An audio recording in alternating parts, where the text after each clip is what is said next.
The old clockmaker, Amos, was famous for creating timepieces that never lost a second. One rainy evening he called his apprentice, Lily, to the shop with an urgent request. "Finish this last clock before dawn," he whispered, handing her an intricate, unfinished watch. Lily worked feverishly, piecing together tiny gears that shimmered under the flickering candlelight. Amos sat by the window, his eyes distant but hopeful. "This isn't just a clock," he said softly. "It's a chance to fix what was lost." At midnight, the watch clicked oddly and began to glow faintly. Lily hesitated, then carefully set the hands to 11:11. Suddenly, the shop trembled and the shop's surroundings blurred, as if time itself was bending. When the world steadied, Lily found herself standing in the same shop, but it was decades earlier. The town was lively, streets filled with laughter she hadn't heard in years. Amos was younger, setting clocks on the shelves, unaware of her presence. This must be the past, Lily realized. Remembering Amos's words, she understood the watch had transported her through time. She had a chance to change something, but what exactly? She wandered through the old town, searching. Her path crossed a small boy crying near a broken toy. As she approached, the boy looked up and smiled faintly. To Lily, it was like looking into a reflection of Amos as a child, fragile and lonely. Lily gently fixed the toy, and the boy's tears stopped. With a soft thank you, he ran off, clutching the toy tightly. As she turned, she saw a younger Amos watching her with surprise and gratitude. Suddenly, the watch vibrate lightly on her wrist, pulling her attention back. She realized the moment was fleeting, and that changing this tiny piece of the past might ripple through the years. "I hope this is enough," she murmured. The shop began to tremble again, light becoming blinding. When Lily opened her eyes, she was back at her workbench, the clock finished and ticking perfectly. Amos, now calm and content, was asleep in his chair. Days passed, and Lily noticed subtle changes. The shop was fuller, more alive, and the townspeople friendlier than before. Amos seemed younger, more spirited, and the loneliness she had once sensed in him was gone. One morning, Amos handed Lily a small box, smiling warmly. "Thank you," he said simply, "for fixing my heart, not just my clocks." Inside was a beautifully crafted pocket watch engraved with a heart. Lily realized that the watch's true magic was not in moving through time, but in healing the wounds buried deep in the past. From that day on, every clock Amos made carried a hidden wish for second chances. She placed the pocket watch carefully in the display window, catching the sunlight just right. Passers-by paused, feeling a strange calmness wash over them, as if the watch whispered hope to every soul that glanced its way. Years later, Lily, now the master of the shop, told the story to her own apprentice. "Time is not just hours and minutes," she explained, "but memories, love, and the courage to change."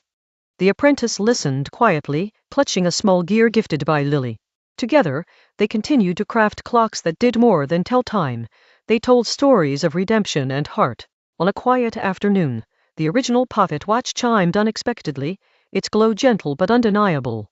It was as if Amos's spirit still lingered, encouraging the next chapter of their lives. Lily smiled, hands steady as she wound the clocks around her. She knew then that every tick was a chance, every tuck a promise that time could heal even the oldest wounds. The little town, once quietly forgotten, became known for its clockmaker's shop and the magic within. Visitors often left with a lighter heart, unaware why, but forever changed. Lily looked out the window at the bustling street, a gentle rain beginning to fall. She whispered softly, "Thank you, Amos, for your last gift. Now, it's our turn to keep it ticking." And with that, the clocks chimed together, a symphony of moments intertwined past, present, and future, each second a new story waiting to be told.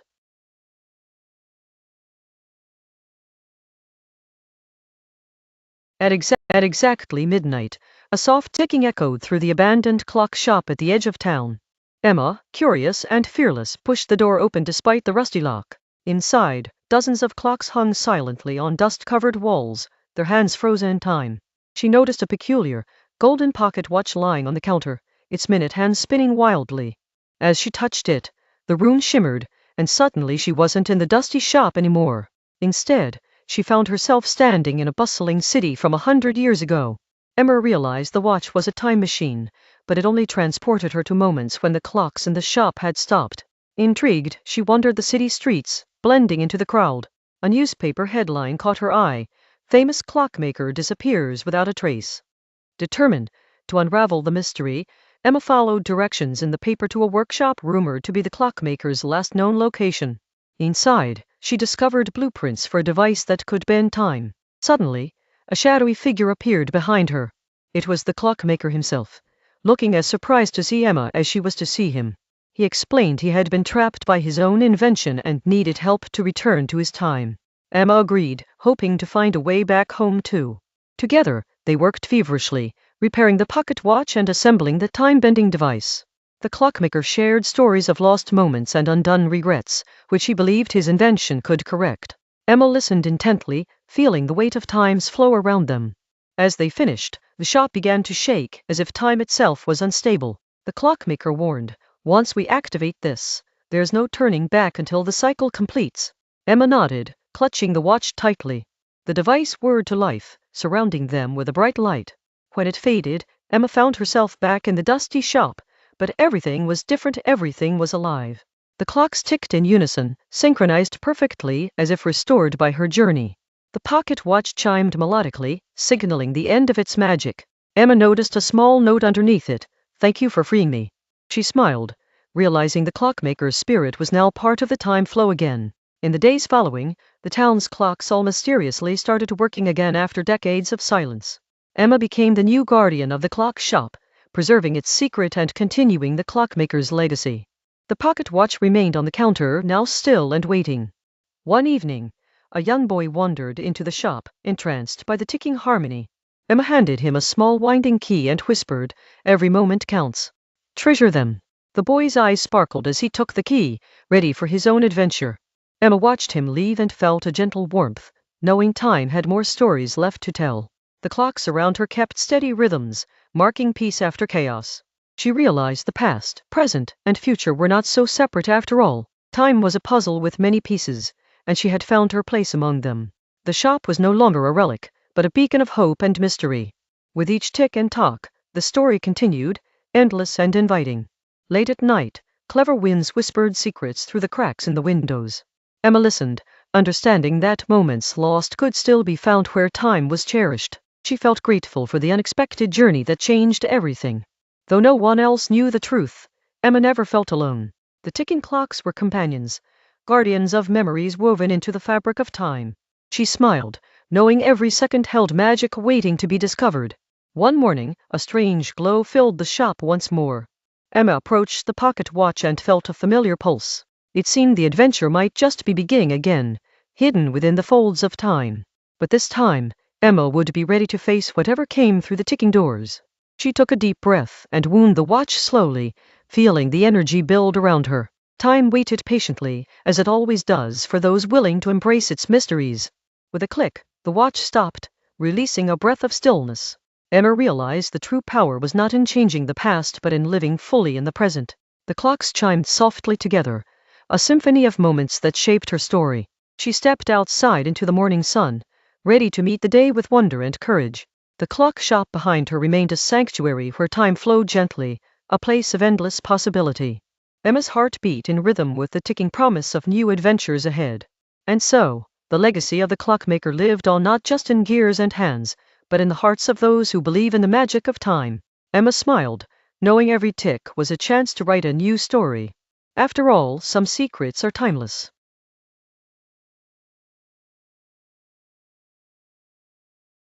Larry woke up late, scrambled to get dressed, and realized he couldn't find his shoes. After tearing his room apart, he discovered one shoe but the other was missing and somewhere, mysteriously squeaking. "Well," Larry sighed, "if my shoes start making noises, maybe I should be worried." He followed the squeaky sound down the hallway, only to find it coming from his cat, Mr. Whiskers, who was sitting proudly wearing one of Larry's shoes on his paw. Larry blinked. "Since when did you get a shoe fetish, buddy?" As Larry tried to retrieve the shoe, Mr. Whiskers darted off, squeaking with every step. Larry chased after him, slipping on a banana peel someone had left on the floor. How cliché, he thought. "You've got to be kidding me." Determined, Larry devised a plan. Some tuna on the floor, leading to his closet hopefully. Mr. Whiskers cautiously followed the trail, squeaking louder with each tempting step. "This is either going to work or look incredibly silly," Larry muttered. Just as Mr. Whiskers reached the closet, he stopped, nose twitching at a suspicious box. Larry peeked inside and saw a treasure trove of squeaky dog toys. So this explains the squeaks, Larry chuckled, but where's my shoe? Suddenly, the closet door slammed shut behind Larry. He was trapped in a sea of dog toys. Mr. Whiskers calmly walked over and dropped the missing shoe right on Larry's head. Thanks for the assist, feline friend. Larry tried to open the door, but it was stuck. He yelled for help, but the only response was the uncomfortable squeak of the shoe. This is officially the weirdest Saturday morning ever, he sighed. Minutes later, his neighbor Jenny heard the commotion and knocked on the door. Larry called out, "Could you help? I'm trapped in a closet of squeaky doom." Jenny laughed and opened the door, freeing Larry and Mr. Whiskers. Larry held up the rogue shoe, which was somehow now wet and smelled like fish. I guess this shoe has been on an adventure of its own. Back in his room, Larry put on the matching shoe and flexed his feet experimentally. Mr. Whiskers purred, seemingly approving. All right, we're even now. You're not stealing my shoes, and I'm not ending up in closets. Larry sat down at his computer to order new shoes online, muttering, maybe this time I should get shoes without squeaky tendencies. Mr. Whiskers flicked his tail and knocked the mouse off the table. Suddenly, the screen flashed with an ad for shoes that squeak on purpose for fun. Larry stared, speechless. Of course. Even my failures are a trend now. Trying to shake off the weirdness, Larry stood up to stretch and immediately stepped on a rogue squeaky toy from the closet. He hopped around, impressed by how loud it was. I feel like a human kazoo. Mr. Whiskers jumped onto Larry's shoulder, sending another shriek through the room. Larry groaned. Okay, that's it. No more squeaky objects near me. Ever. He carefully placed the shoe in a box and labeled it Danger, Squeaky Shoe. As he sealed it, the shoe let out one last tiny squeak, almost like a goodbye. Larry raised an eyebrow. Even the shoe has a sense of humor. As Larry settled down to read, Mr. Whiskers brought him another object, a single slipper now magically squeaking. Larry looked at it suspiciously. Am I living in a world of squeaks or what? Deciding it wasn't worth fighting, Larry started laughing. Fine, squeaky slippers, squeaky shoes, squeaky toys. Let's just call it a soundtrack to my life. The day ended with Larry and Mr. Whiskers curled up on the couch, the occasional squeak from the box in the corner filling the room. Larry whispered, "You win this time, squeaky shoe." Suddenly, a final loud squeak echoed from the box. Larry jumped but composed himself. Okay, I surrender. Just please no more squeaky drama tomorrow. With that, the room fell silent except for Mr. Whiskers' gentle purring. Larry smiled, realizing some days just need a little unexpected squeak to keep life interesting.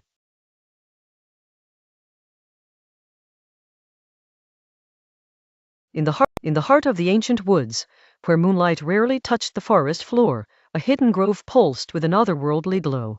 Lyra, a young wanderer with a restless spirit, was drawn to this place by a soft, humming whisper that only she could hear. No one from her village had ever dared venture this deep, and tales of the grove were dismissed as mere legend. Tonight, curiosity edged out caution as she stepped beyond the tangled brambles. The whisper grew louder, weaving through the air like a song filled with secrets. Lyra's hands brushed past silver leaves that shimmered despite the night, and beneath her feet the earth felt alive, responding to her presence. She reached the grove's centerpiece, an ancient tree whose bark rippled like liquid stardust. The tree's branches bent downward, revealing a hollow glowing softly with blue light. Inside the hollow, a small, crystalline orb floated gently, casting dancing reflections on Lyra's wide eyes.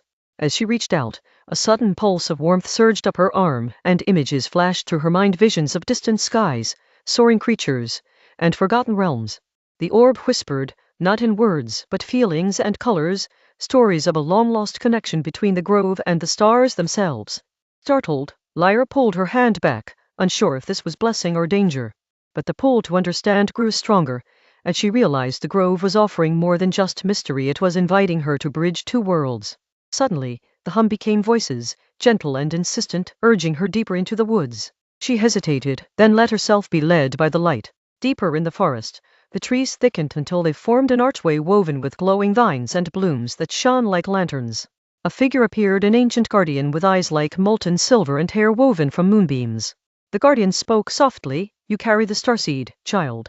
It has chosen you to rekindle what was lost." Lyra's heart hammered, realizing her journey was far from over. The guardian extended a pale hand, revealing a necklace of interlocking branches and crystal. Wear this, and you will see through the veil that hides the skies from your world.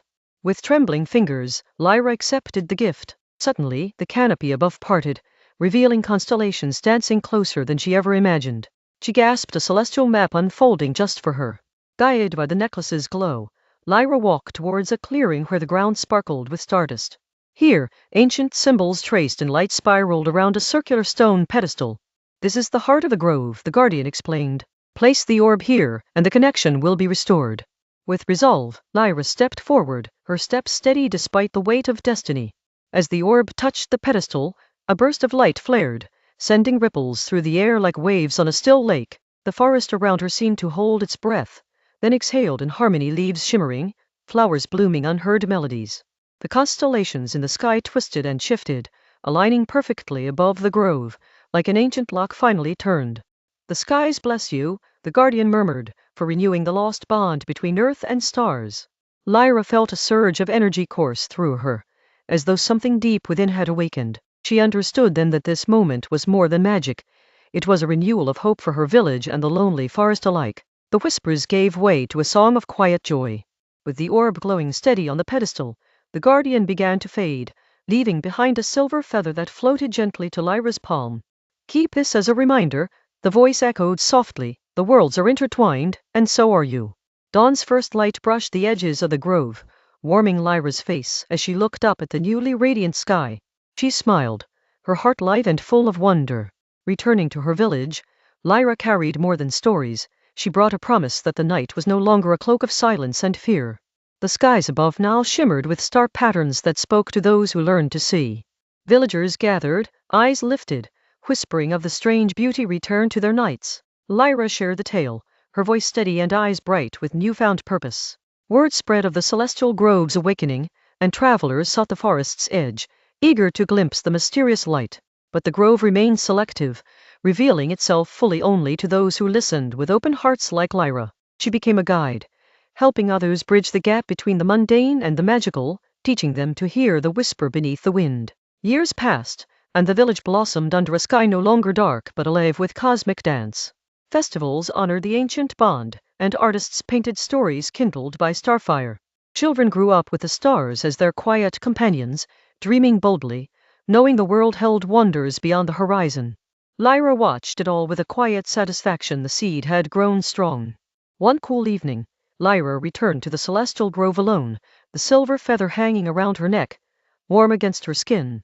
She found the ancient tree waiting, its bark pulsing gently like a heartbeat. Placing her hand upon it, she felt the same timeless whisper, a lullaby of worlds entwined. Here, she was both the keeper and the seeker, a living bridge between two eternities. The forest responded to her presence, shimmering with colors unseen by any but her. In that moment, Lyra understood with perfect clarity. Her journey was both an end and a beginning. The stars above were not distant, they were threads of a tapestry, woven deeply into the fabric of her world and her soul. The celestial grove's whisper was now part of her heartbeat. As night deepened, the grove's light dimmed softly, as if resting after a long song. Lyra stood beneath the starlit canopy, feeling the pulse of the earth and sky in harmony. Her breath steady, her mind calm, she whispered back to the ancient whisper, "I hear you, always." The grove answered with a gentle breeze, a promise that she was never truly alone. Time moved gently here, yet the lessons Lyra carried rippled far beyond the moonlit forest. Ages would pass, and though faces would change, the grove's magic endured silent, waiting for the next soul brave enough to listen. Legends became reality once more, and the bond between earth and sky remained unbroken. Lyra's story became part of that eternal song.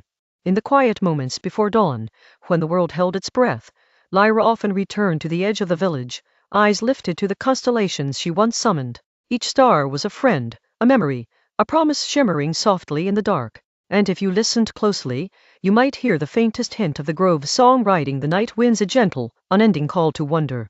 The silver feather glimmered in the morning light, a symbol of courage and connection forged in the heart of the ancient woods. For those who dared to seek, the celestial grove was a reminder that the deepest magic lies not in power or might, but in the simple act of listening and believing. Lyra's journey had shown that sometimes the smallest step beyond fear is where the greatest adventures begin. And so, Beneath the endless sky where stars whispered their timeless secrets, Lyra's legacy blossomed an invitation to all who dreamed to find their own lost light. The celestial grove's whisper was no longer a secret but a song carried on the wind, echoing through the ages. And somewhere, in the stillness between world and wonder, a new story waited to unfold.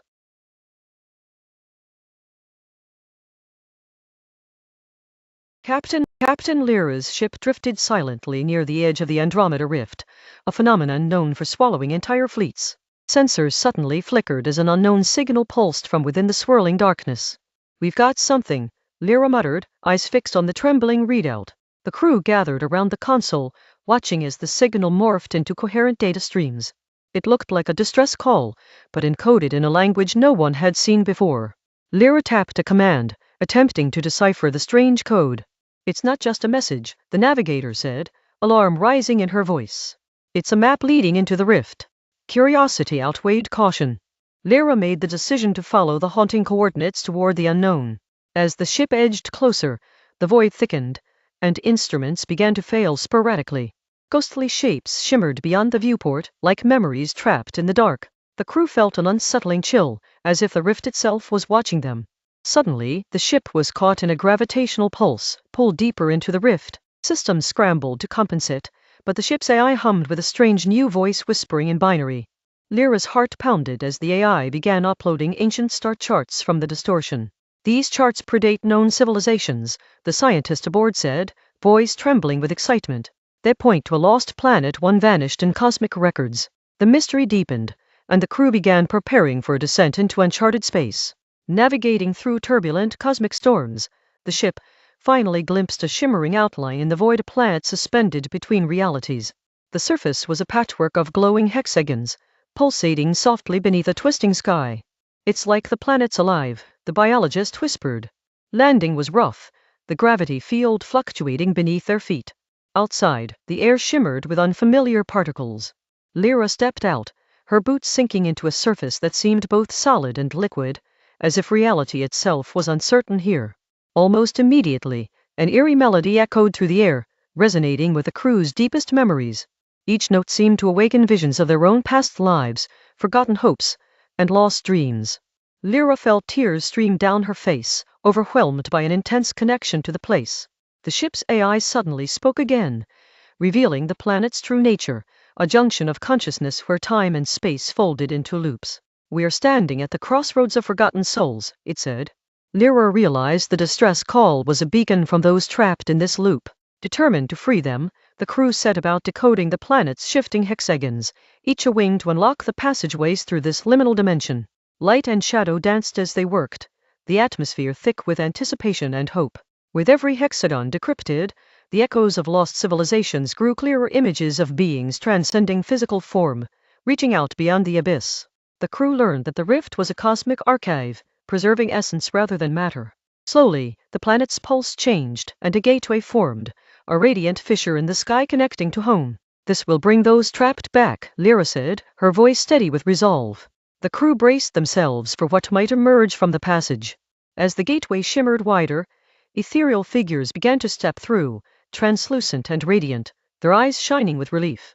These were the lost explorers, dreamers, and long-vanished souls finally given a second chance in the universe.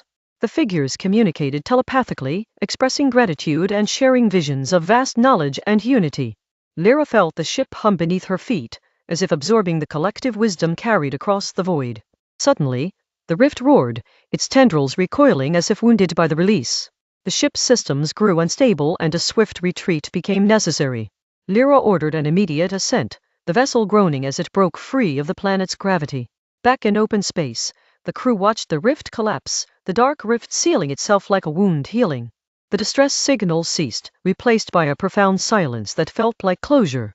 The universe had reclaimed its balance, thanks to their intervention. Lyra addressed the crew, her voice filled with quiet triumph. "We answered a call no one else could hear. We've changed the fate of countless souls tonight." Smiles spread as relief settled over the ship like warm sunlight after the storm. The ancient star chart stored in the AI now held secrets beyond imagination, promising new journeys and discoveries. Lyra plotted a course towards the unknown, knowing this was only the beginning of a deeper exploration into the cosmos. As the ship sailed away from the vanished planet, echoes of the Rift's song lingered, a reminder that even in the deepest darkness, connection and hope endure. The void was no longer empty, it was alive with possibilities, waiting for the next voice to answer.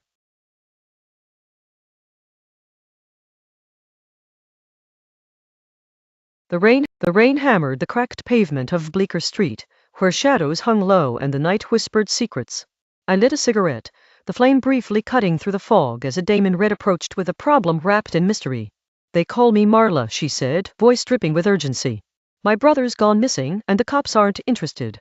Missing people weren't my usual gig, but desperation showed in Marla's eyes, and the city had a way of swallowing folks whole. She handed me a crumpled photo of a young man with a crooked smile and the word "Ali" scrawled on the back. It was the kind of case that smelled like trouble, but I had a soft spot for lost causes and dames in red. Bleecker Street was death's waiting room, and Ali was last seen near an old jazz club called the Sable Note. The joint was murky, filled with smoke and broken dreams, where every note sung earned a secret and a shadow. I slipped inside, eyes adjusting as the sax cried in the background, and scanned the crowd for anyone who looked like they didn't belong. Behind the bar, the bartender, slick and smooth with a razor's edge, eyed me like I was trouble in a trench coat. I flashed Ali's photo, watching the bartender's expression tighten so fast it was almost a twitch. "He was here, back room, few nights ago. Seen with a guy named Crow." Those were my only breadcrumbs to follow, thin but real enough to chase. The back room reeked of danger and whiskey-stung regrets. I found a lowlife named Crow nursing a bourbon like it owed him money. When I showed him the photo, his smirk faded, replaced by a wary glance out the grimy window. "Ali got mixed up with the wrong crowd," Crow murmured. "They don't like people asking questions." The wrong crowd was a masked gang that ran extortion and dirty deals deep in the underbelly. I pulled out every trick I had, from loose tongues at the Sable Note to phone taps wired through flickering street lamps. The needle of truth led me to a deserted warehouse where the city's heart beat dark and slow. Inside the warehouse, echoes of footsteps and muffled voices swirled with the cold. I slipped in, heart pounding and gun heavy in my jacket. Shadows moved ahead, and I caught a glimpse of Ali tied to a chair, pale, but alive. Before I could react, the gang emerged from the gloom, eyes like knives. "Looking for someone?" their leader growled, stepping into the dim light, face half hidden by a battered fedora. I kept my calm, lighting a smoke and sizing up the room. "Just here to get him out," I said, voice steady, "and maybe learn why you took him." The leader chuckled coldly, circling like a predator. Ali was nosy, poking where he didn't belong. "Our operation, our rules. But you, maybe you're stubborn or just another fool. You want answers? Earn them." A gun clicked. The dance had begun. Shots rang out, splitting the silence with flashes that burned in my mind. I ducked behind crates, firing back with gritty resolve, every move a chess piece in a deadly game. Smoke and sweat coated the air as the gang faltered, their confidence bleeding with each breath. I grabbed Ali when the dust settled, his pulse weak but steady. "Why risk it?" I asked, dragging him to safety in the wet, cold streets. He coughed, eyes haunted. "They said I knew too much about the doc's plans to shut down the fishermen's docks by morning. We needed proof to stop the gang and save the docks. Ali's information was our only shield." Back at my office, I pieced together whispers from the docks workers, half-crumpled receipts, and a coded ledger Ali had tucked in his coat. The corruption ran deep, tied to the city's most trusted men. With dawn bleeding into the skyline, I arranged a meeting with Marla. Her gratitude was sharp yet uncertain, a woman who'd seen too much pain for her age. We decided to bring the evidence to the city's inspector, a weathered man whose moral compass still twitched true.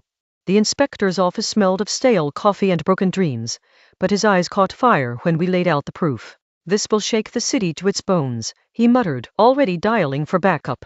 Justice wasn't pretty, but it was a promise we clung to in Bleecker Street. News spread like ink blots on fresh paper: gang arrests, dock workers freed, and whispers of a corrupt network unraveling. Marla's relief was a fragile thing, like a rose caught in the storm. "Thank you," she said quietly, "for bringing my brother back and the truth to light." Ali promised to lay low, but the shadows had grazed him, leaving scars unseen. I lit another cigarette, watching the rain dilute the city's grime. Bleecker Street might never be clean, but tonight the city had a breath of hope, brief and sharp. As the sun climbed, the dame in red faded into the crowd, a ghost vanishing with the morning mist. The streets called with their lonesome song, and I knew my part wasn't done. But for now, the silence was soft, a small victory in a city that never slept. I pocketed the fear and doubts, opening my office door to the messy world outside. Bleecker Street, I whispered, you and I, we've got a history. The rain stopped, and for a fleeting moment, the city felt almost alive. The phone rang sharp, slicing through the quiet like a blade. Another case, another story bubbling in the shadows waiting for a man willing to walk the line. I answered, voice gravelly but ready. This is Detective Kane. What do you have for me? The city breathed heavy outside my window, a restless beast chasing secrets beneath street lamps and smoke. I knew every night held new darkness, but also the promise of a truth waiting to be found. In Bleecker Street, hope and despair danced on knife edge, and I was right in the middle of it all.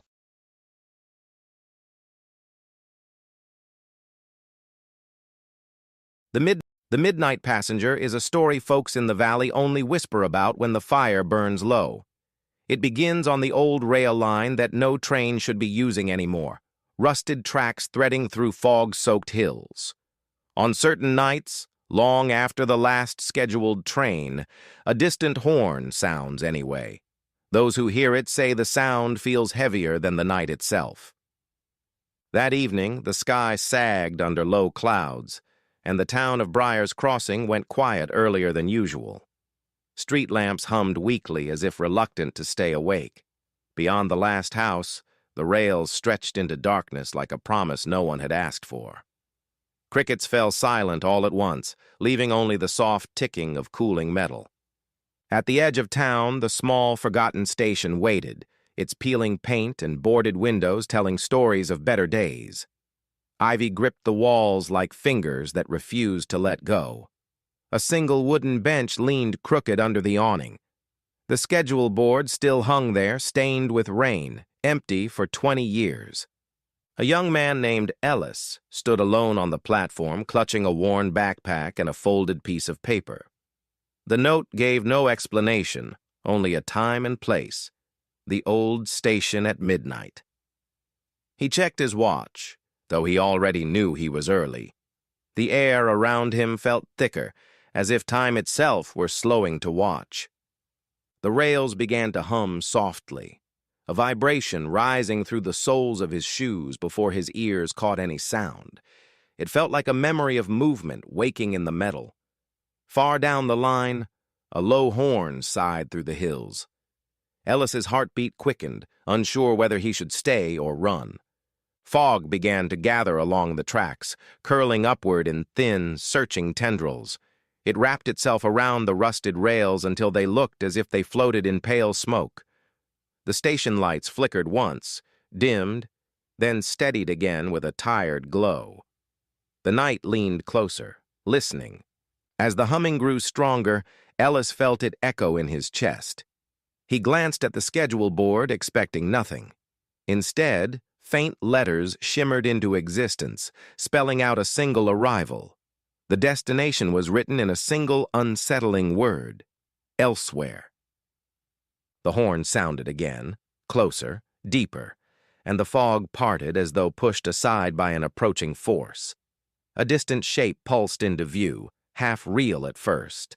Headlights burned through the darkness with a glow too soft to be ordinary. The sound of wheels on steel rolled in like velvet thunder. The train that arrived was a patchwork of centuries, modern metal welded to wooden cars older than memory. Golden light glowed in its windows but refused to touch the ground. Its surface reflected nothing. It slowed without screech or spark, drifting to a halt like a dream settling into place. When it stopped, silence swallowed the station. In the glowing windows, silhouettes stood frozen, too still for comfort. A door eased open with a gentle sigh. Cool air drifted out, carrying the faint scent of rain-soaked pages. A brass plaque beside the entrance read, "Passengers by invitation." Ellis unfolded his note again and recognized the same lettering. His fingers tightened around the paper. The platform felt thin beneath him, as though one wrong step could drop him into a world layered beneath this one. He climbed aboard, each footfall leaving a faint dust print that faded almost instantly. Inside, The car was lit by hanging lamps, swaying with a rhythm not caused by wind or motion. Plush seats lined the aisle, empty, yet shaped as if recently occupied. The air was thick with unsaid stories. The door behind him clicked shut on its own. Outside the windows, Briar's Crossing blurred like a memory being forgotten. The station sign dissolved into fog. A gentle lurch signaled the train's departure. Ellis settled into a seat, the cushions shifting slightly to cradle him. For a heartbeat, the opposite seat shimmered, as though an unseen companion had just taken their place. The lamp above brightened, then dimmed to a warm glow. The rhythm of the rails became the only sound. As the train gained speed, the world outside transformed into landscapes Ellis had never known. Fields glowed with faint blue light. Trees towered like giants bowing in silent greeting. The sky beyond the window held stars arranged in impossible constellations. A panel above him flickered on, displaying not times or cities, but fragments of lives, lost opportunities, unfinished journeys, paths not taken. Each phrase lingered before fading into the next. Memories stirred inside him.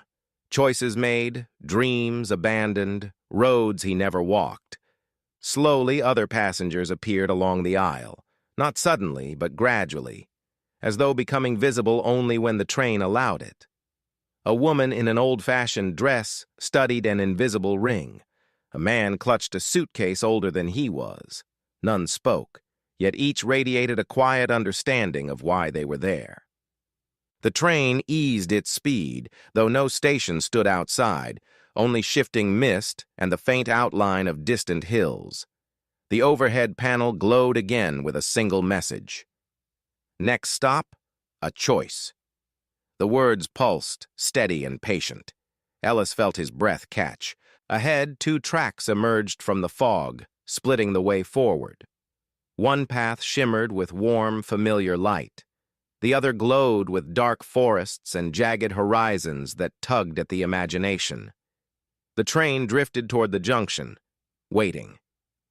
In the quiet of that suspended moment, Ellis felt every choice he'd avoided or postponed rise to meet him. The lamps dimmed in anticipation. Somewhere deep within the train, a hidden mechanism ticked, ready to follow the direction of his heart. And as the midnight passenger reached the fork, the true destination of his journey remained unwritten.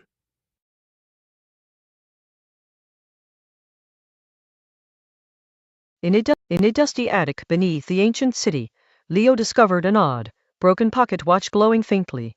It ticked backwards, and with every second, the room shifted subtly around him. Fascinated, he pressed a hidden button on its side.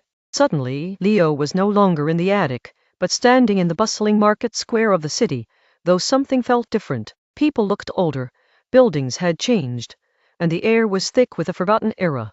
The watch in his hand counted down rapidly. Realizing the watch was controlling time itself, Leo tried pressing the button again to return, but it whisked him forward instead. He landed moments before a devastating fire that had destroyed the marketplace decades ago. Panic surged. Could he stop it? Leo dashed through the crowd, searching for the fire's source. He spotted a tipped lantern near a pile of dry hay and quickly kicked it away, creating a small commotion. The fire was averted, and the crowd cheered, but Leo noticed the watch's hands spinning quicker. Grasping his chance, Leo pressed the button once more to travel again. This time he found himself in the attic, but something was terribly wrong. The room was empty and dusty, the pocket watch gone, and a chilling silence filled the air. Confused and desperate, Leo searched for any clue about the watch's disappearance. His fingers traced a small inscription on the attic wall: "Time is a gift, handle with care." Suddenly, a cold wind blew and the attic door slammed shut behind him. With the door locked, Leo realized he was trapped in a moment frozen in time. The watch's ticking echoed inside his mind, and he understood that time itself was holding him prisoner. He needed to find the watch again to escape. Summoning courage, Leo inspected the attic for hidden compartments. Behind an old painting, he found a tiny ledge with a faint glow. Reaching in, he retrieved the pocket watch, now fully glowing and whole once more. Holding the watch tightly, Leo pressed the button, and the world spun wildly. When it stopped, He was back in his own time, the attic dim but familiar. The watch's ticking settled into a steady, normal rhythm. Relieved but exhausted, Leo understood the watch's power and dangers. He carefully locked it away in a wooden box, deciding some mysteries were better left unexplored. Yet, he felt a newfound respect for the fragile flow of time. Days passed and life resumed its usual pace. But every so often, Leo caught the faint sound of ticking when no clock was near. He wondered if the watch's magic lingered, watching time as it moved forward again. One evening, Leo overheard a story about an old clockmaker who vanished mysteriously centuries ago. The townsfolk believed he had mastered time and disappeared through it. Leo's heart raced. Could this watch be the key to that legend? Driven by curiosity, Leo returned to the attic, studying the walls and old books. He pieced together the clockmaker's notes, revealing instructions to use the watch not just to travel, but to alter moments carefully. The power was immense and terrifying. That night, Leo dreamed of faces he didn't know, moments yet to come, and warnings whispered by unseen voices. He awoke with a decision. Meddling with time's fabric was dangerous, but maybe, just maybe, he could fix a personal regret. Fingers trembling, Leo set the watch's hands to a day long past the day he had argued with his brother and let pride win. The attic blurred around him, and when he opened his eyes, he was back in their childhood home. He found his younger self and his brother beside the river, the argument fresh in the air. This time, Leo chose kindness, listening instead of arguing. The moment shifted, and the weight that had burdened him all these years lightened. When Leo returned to the attic, time felt softer, less commanding. The watch's power seemed to have changed too, more gentle, more forgiving. He knew his little act had ripples that would echo in time. With a smile, Leo placed the watch back in its box, feeling peace for the first time in years. The clockmaker's secret was not just about traveling through time, but about cherishing the moments that truly mattered. Some changes were worth the risk. As he climbed down from the attic, the sun spilling gold into the room, Leo felt ready to move forward with heart lighter and eyes open to time's true gift. The watch, now silent, rested quietly, waiting for the next story. Outside, the city buzzed with its endless rush, unaware of the man who had bent time to mend a broken bond. Leo smiled, understanding that the past was a place to learn from, not live in. And with that, he stepped into the present, fully alive.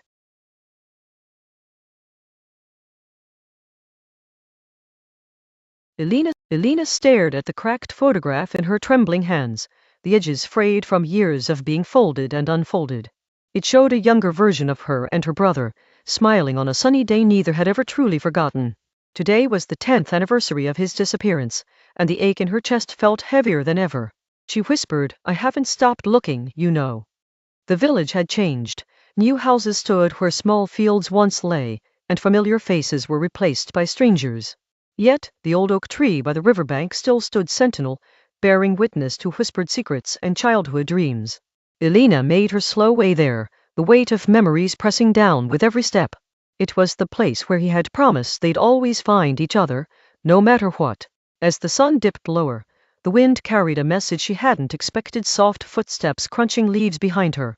Elena's heart jumped, but she kept her voice steady. "I'm here," she called out quietly, though hope felt like a fragile thread. From the shadows emerged a man whose eyes held stories she had yearned to hear. It was Julian, her brother, older but unmistakably him. Time had carved lines of hardship across his face, but the spark in his gaze was the same. "I never stopped trying to come back," he said, voice thick with years of regret and silence. Elena's breath hitched as she reached out, the past and present converging in that single moment. They sat beneath the oak tree, sharing silence before Julian unfolded the story of his absence. Forced to run from dangers Elena had only imagined, trapped by fears he never voiced.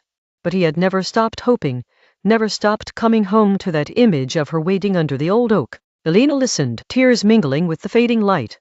"I was scared you wouldn't forgive me, or that you'd moved on," Julian confessed. Elena shook her head gently. "You were never gone for me." The years fell away as they spoke, rebuilding the bridge that had been shattered. It was a fragile healing, but it was enough for now. Julian revealed a worn leather journal he had carried, filled with letters he had written, but never sent. Each page was a fragment of memory, a voice reaching out across the silence. Elena traced the ink with her fingers, feeling the weight of every unspoken word. They were both survivors of a long wait, craving connection above all else. Night wrapped around them, and the village lights twinkled distantly like distant stars. I want to stay this time, Julian said, his voice steady despite the uncertainty of tomorrow. Elena looked at him, the promise in his eyes clearer than the shadows around them. For the first time in a decade, hope felt tangible, within reach. In the days that followed, they walked familiar paths together, rediscovering the rhythms of shared laughter and silent understanding. The village slowly accepted Julian's return, a gentle easing of old fears and whispered judgments. Elena found strength in his presence, and Julian found solace in the embrace of home.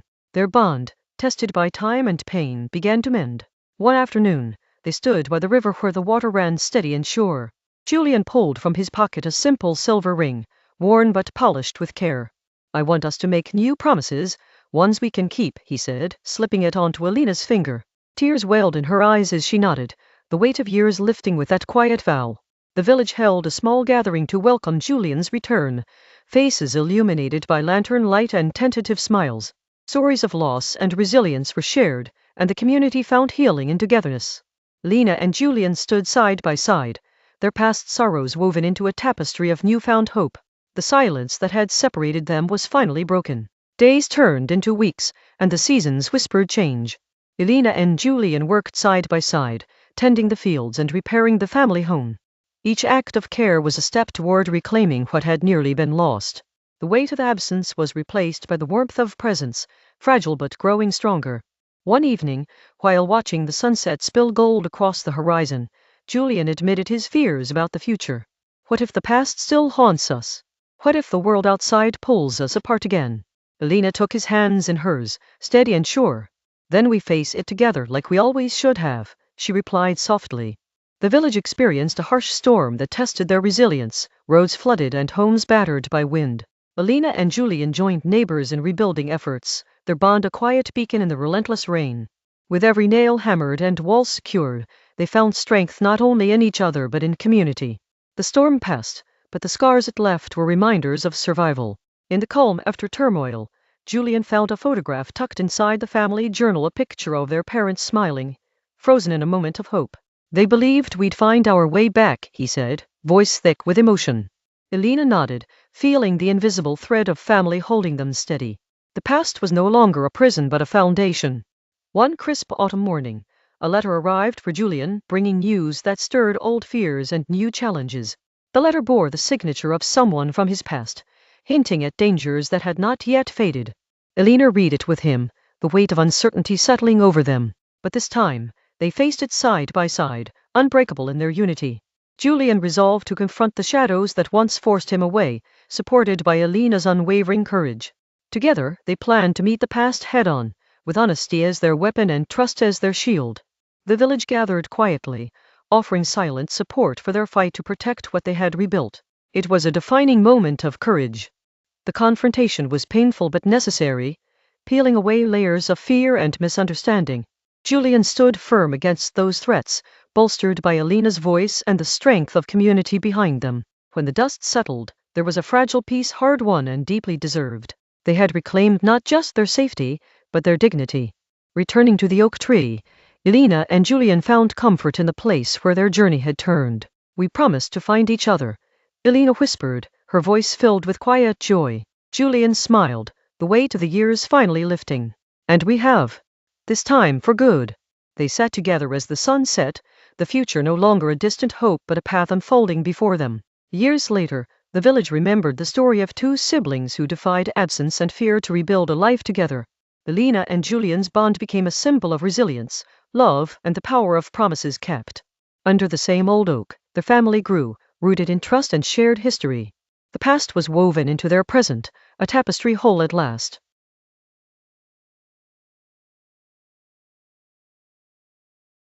Ember woke to a faint shimmer pulsing beneath her cottage floor, a soft glow that called her by name. She had always been told the forest beyond was just trees and shadows, but the light promised something more. Without a second thought, she stepped into the fading dawn, drawn toward the heart of the forest. As she walked, leaves murmured secrets in a language only her soul seemed to understand. The trees bent slightly, as if guiding her path, and the air thickened with an ancient magic that hummed beneath her skin. Ember felt the forest was alive, watching, waiting for her to unlock its truth. Suddenly, a silver fox appeared, eyes glowing with unspoken knowledge. It paused, then darted forward, beckoning her to follow deeper into the grove. Curiosity replaced caution as Ember quickened her pace, heart pounding with every step. The fox led her to a clearing where a massive, twisted oak stood, roots sprawling like veins across the earth. At its base lay a small, ornate box, glowing in rhythm with the pulse Ember had sensed beneath her floor. Her fingers trembled as she reached out, the air crackling around her touch. Opening the box revealed a radiant stone, warm and alive, humming with immense power. Ember felt a surge of connection, as if the stone was a piece of her own spirit, lost and now found. The whispering grove grew louder, its song a chorus of ancient voices welcoming her return. With the stone in hand, the forest around Ember transformed, shadows receded, revealing hidden pathways and flourishing life. She realized the grove was a sanctuary, sealed away to protect the very heart of the land's magic. Ember's destiny was entwined with this place, a guardian reborn.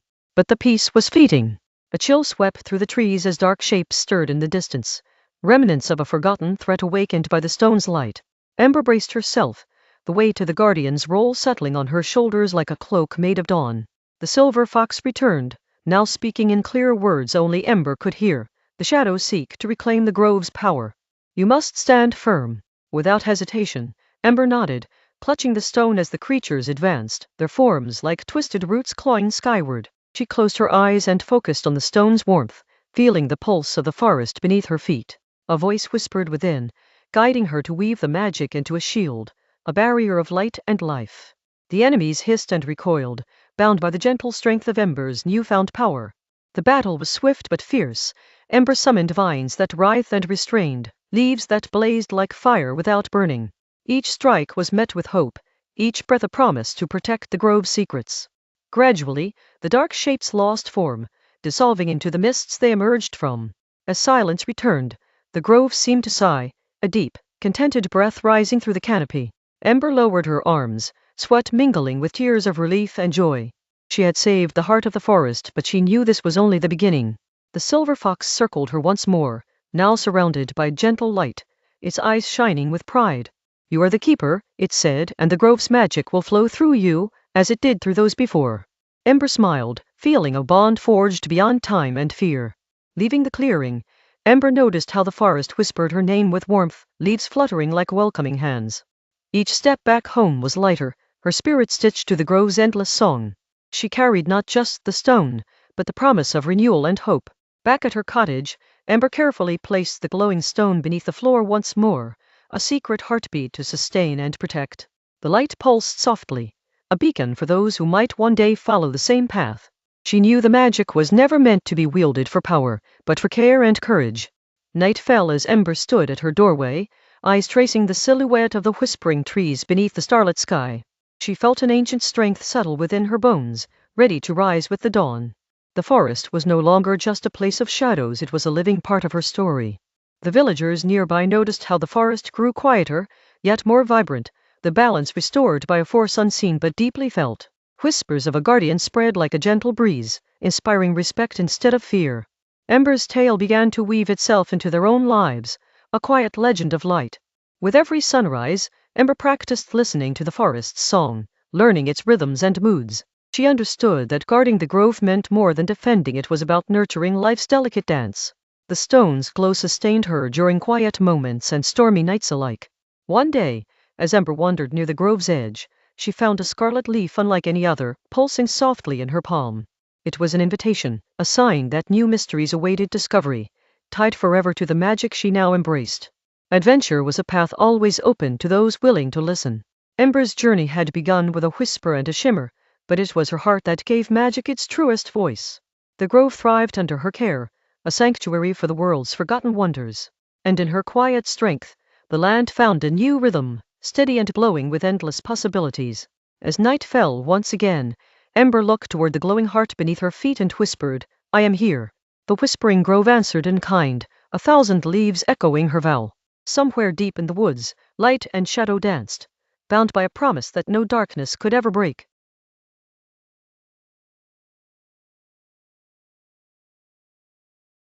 In the heart of the forgotten city, a small clock shop still ticked against time's inevitable march.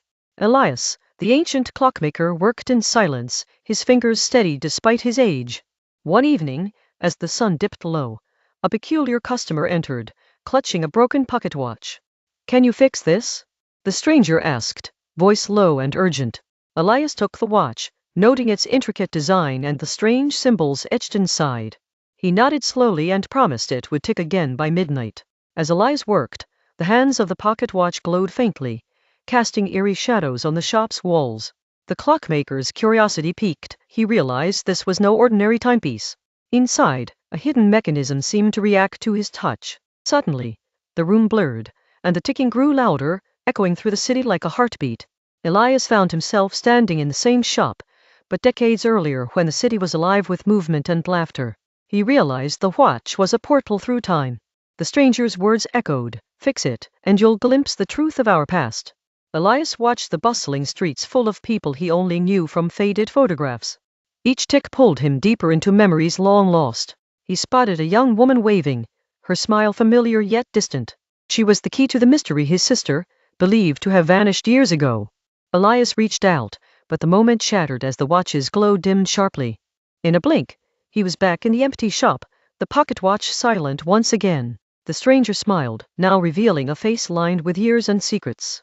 "Time is fragile," he said softly, "and not all moments are meant to be changed." Elias handed back the restored watch, understanding the weight of what he had glimpsed. The stranger left, disappearing into the night as the city's clocks chimed midnight. Elias felt a mix of loss and hope swirling within his heart. The next morning, news spread of a forgotten family heirloom found buried beneath the city ruins. It was the exact watch Elias had repaired, now ticking steadily in the local museum. The city was alive again, if only in whispers and artifacts. Elias returned to his workbench, the familiar ticks and tocks grounding him in the present. Yet, every so often, when the city quieted, he swore he could hear the distant, hopeful ticking of another time. A reminder that some secrets never truly fade. Days turned to weeks, and the watch remained a mystery to all but Elias, whose dreams were haunted by fragmented conversations and warm smiles. He began sketching the symbols again, hoping to unlock more than just the past. One evening, while tracing the intricate patterns, a soft knock echoed through the shop. The young woman from his vision stood at the door, real and present, eyes full of questions and memories. Time had finally given Elias a second chance. "I remember now," she whispered, stepping inside carefully. "The watch brought me here, to you." Without hesitation, Elias embraced her, feeling the years dissolve between them. The city outside seemed to pulse with new life. Together, they explored the watch's secrets, discovering it held the power to mend broken timelines, not just reveal them. With such knowledge came responsibility, and Elias knew the world would never be quite the same again. Despite the risks, they chose to protect the watch, guarding it against those who might misuse its power. Their days became a delicate balance of normalcy and vigilance, bound by a shared history no one else could understand. The shop transformed into a sanctuary for the extraordinary, a place where time's mysteries were respected rather than feared. Visitors came and went, though none ever guessed the truth behind the ticking clocks lined along the walls. Elias and his sister grew closer, healing wounds time had inflicted. They laughed, argued, and planned futures that once seemed impossible, grateful for the second chance the watch had given them.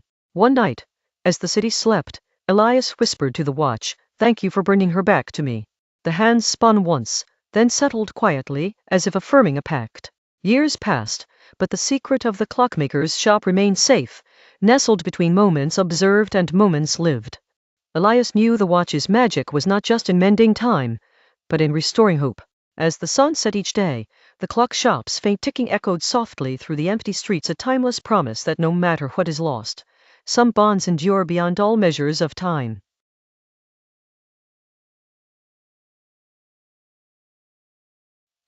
At midnight, the city's oldest bank loomed silently under a thick fog. Mara, a sharp-eyed architect turned strategist, studied the building's blueprints spread over her weathered table. Tonight was the night to retrieve a secret no one thought still existed. Her team was small but skilled. Kai, the tech wizard, could bypass any security from miles away. Lena, the agile infiltrator, could slip through laser grids like a shadow. And Jax, the smooth talker, had the cunning to distract even the most vigilant guard. They moved with precision, each step rehearsed countless times. As the bank's grand doors creaked open, Mara whispered, "Stay sharp. We're ghosts till we aren't." Inside, Polished marble reflected their quiet footsteps. Cameras swiveled methodically, but Kai's signal jams dulled their electronic eyes. The team split swiftly, Lena weaving through corridors, bypassing motion sensors with practiced ease. Mara and Kai approached the vault, a monolith of steel and impenetrable confidence. The lock was a puzzle of ancient mechanics and modern encryption. Jax's voice crackled in their earpieces. He'd engaged the guards in a fabricated argument at the main hall, their attention diverted perfectly. Back with the vault, Kai's fingers danced over wires while Mara manipulated the tumblers with patient ease. Minutes felt like hours. Suddenly, the digital lock's green glow illuminated their determined faces, the vault side open. Inside, nestled among mundane safety deposit boxes, was a small, unassuming envelope sealed with a wax insignia none recognized. Mara grabbed it swiftly. The exit was no easier. New patrol patterns emerged, as if the building sensed something amiss. Lena darted back to assist when a sudden alarm shattered the silence, sprinkling red light like warning flares. "They are onto us," she hissed sharply. "Come amidst chaos," Mara ordered, "split up. Rendezvous at the old clock tower in 15. The team melted into the maze of city streets, shadows again. The envelope felt heavier in her pocket, loaded not just with paper but with untold secrets. Outside, under the veil of fog, Mara glimpsed the headlines that would surface if the contents saw daylight: corruption, betrayals, names that could topple power. Her pulse quickened, not from fear, but from the weight of responsibility. By the clock tower, the team reunited, breathless but intact. Jax handed over a secure ignition device he'd lifted from the bank, their insurance policy if things went south. Mara broke the seal, revealing a series of coded letters and a map marked in invisible ink. As dawn threatened the horizon, Mara unfolded the map. It pointed to a forgotten part of the city, a relic beneath layers of urban decay. "Our real prize lies here," she murmured. The mystery was just beginning. The group exchanged wary looks, the thrill of the theft mixing with the gravity of the chase ahead. There were risks beyond mere capture. Those secrets could unmake lives, including their own. But retreat was no longer an option. Under growing daylight, they melted into the awakening city, setting off toward the coordinates. Every step was calculated, every glance a measure of trust. Mara's mind raced with strategies and possibilities, knowing enemies lurked in places least expected. Night fell again as they reached the dilapidated warehouse marked on the map.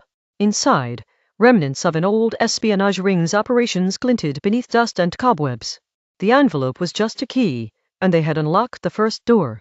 Hidden compartments revealed drives and files that detailed decades of covert dealings, names, dates, payments.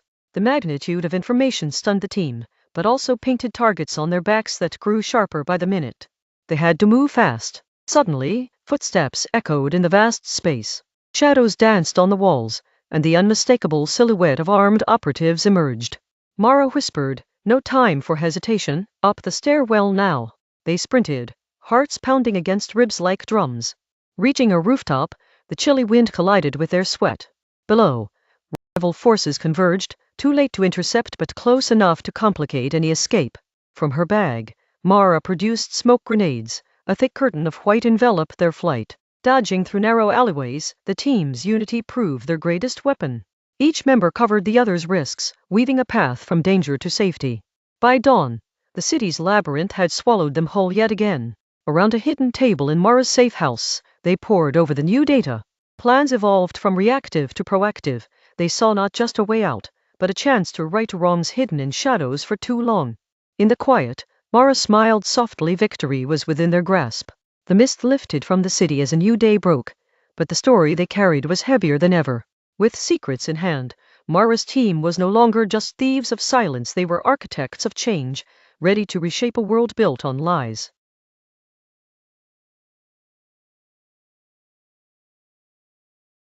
Maya sat by the window of her small apartment, watching raindrops race down the glass.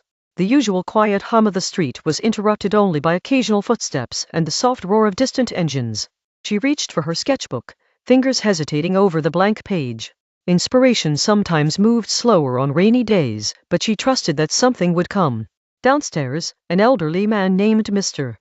Jensen carefully unlocked the door to the little corner bakery. The smell of fresh bread soon spilled into the street like a warm invitation. Maya glanced at her watch, 3:17, just in time to see a group of school kids dash by, laughing despite the wet sidewalks. Their energy filled the moment with an unexpected brightness. She flipped her sketchbook open and began drawing the scene outside. Umbrellas in vivid colors, puddles reflecting neon signs from the corner store, a stray cat prowling for scraps. Across the street, a woman struggled with grocery bags, the plastic straps cutting into her fingers. Without thinking, Maya grabbed her umbrella and stepped out to help. "Thank you," the woman said with a grateful smile, easing her burden a little. Their brief exchange was the kind of connection that grounded Mia in the everyday flow of life. Back inside, Maya warmed her hands around a cup of tea and resumed sketching. Each line captured not just shapes but moments, stories hidden in plain sight. The rain softened to a drizzle as a young father played peekaboo with his toddler on the bench outside. Their laughter was a gentle background melody to the afternoon. Maya's phone buzzed, a message from her friend Leah, reminding her about their coffee meetup tomorrow. It was a small promise of ongoing normalcy that Maya found comforting. She added a few quick strokes to her sketch, feeling the familiar joy of creating something tangible from the quiet bustle around her. The sky lightened, pale pink hues bleeding through the clouds. Maya packed up her sketchbook, her mind already wandering to the next scene, waiting to be noticed. Meanwhile, Mr. Jensen closed the bakery and joined a small group at the park bench. Their animated chatter about neighborhood news was a melody Maya recognized from her window. Maya stepped outside and inhaled the fresh, post-rain air, crisp and clean. For a moment, everything felt still, the city taking a brief breath before evening. She watched an elderly couple cross the street slowly, holding hands tightly. The quiet resilience in their actions warmed her heart more than any grand gesture could. As the sun dipped lower, the streetlights flickered on, casting golden pools of light on the damp pavement. Shadows stretched long, and the city prepared for another rhythm. Maya lingered a moment longer, embracing the simple, unspoken stories playing out around her.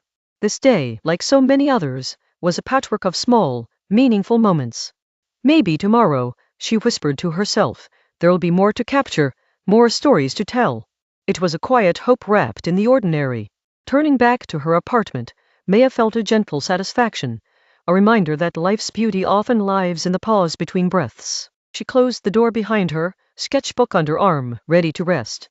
Outside, the city breathed on, steady, alive, and patiently waiting for the next afternoon to unfold.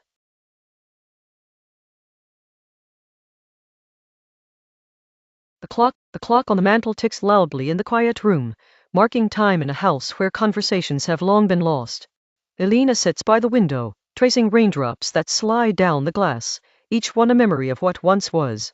Her father hasn't spoken since the accident, and the silence feels heavier with every passing day.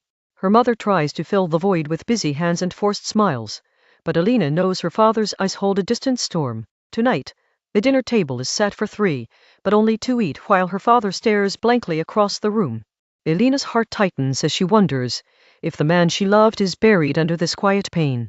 In the solitude of her room, Elena finds an old box filled with letters her father wrote but never sent.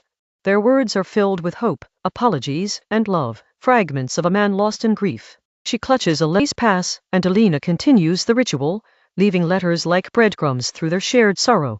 Slowly, her father begins to respond, writing short notes and leaving them where she can find them. It's fragile progress, but it's a bridge back to the father she thought she'd lost forever. One rainy evening, the father and daughter sit together in the living room, their notes scattered around them. "I'm sorry I couldn't speak," he whispered. Elena's mother watches quietly, hope blooming in her chest as the family begins to mend. She knows healing is not linear, but seeing her husband smile again stirs a new chapter in their lives. The walls that held their grief are starting to fade under the light of their tentative conversations.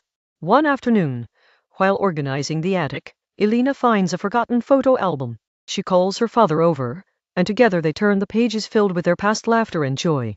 Tears come easily now, but they are not just for loss, they are for rediscovery. The father speaks more openly now, revealing the burden he carried alone.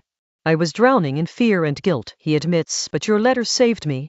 Elena feels a swell of relief. The silence that once suffocated them has finally begun to break. Elena decides to invite friends over for a small gathering, hesitant but eager to reclaim their lives. Her father agrees, nervous but willing, understanding that connection is a step toward healing. The house begins to fill with laughter and warmth once more.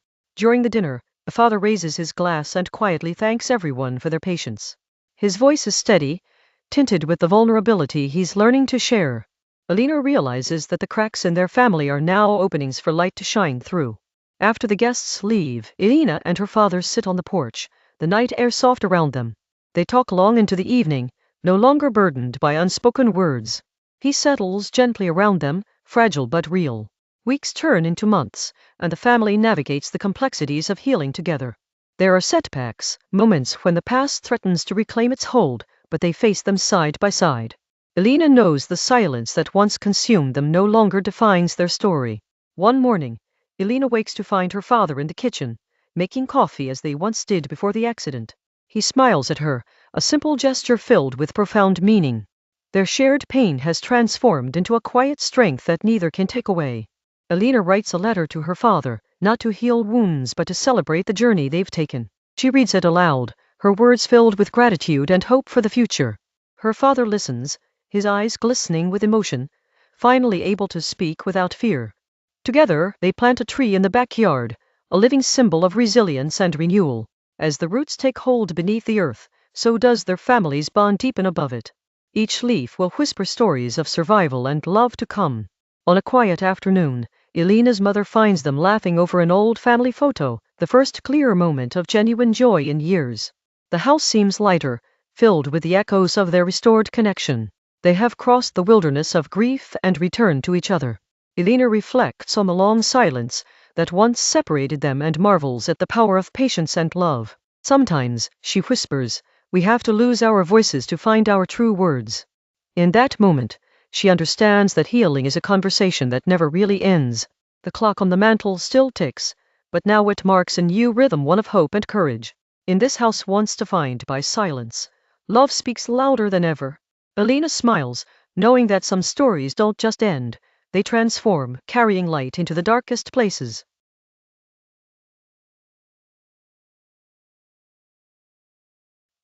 It was just past midnight when Eliza heard the faintest sound coming from the library in her grandfather's old mansion.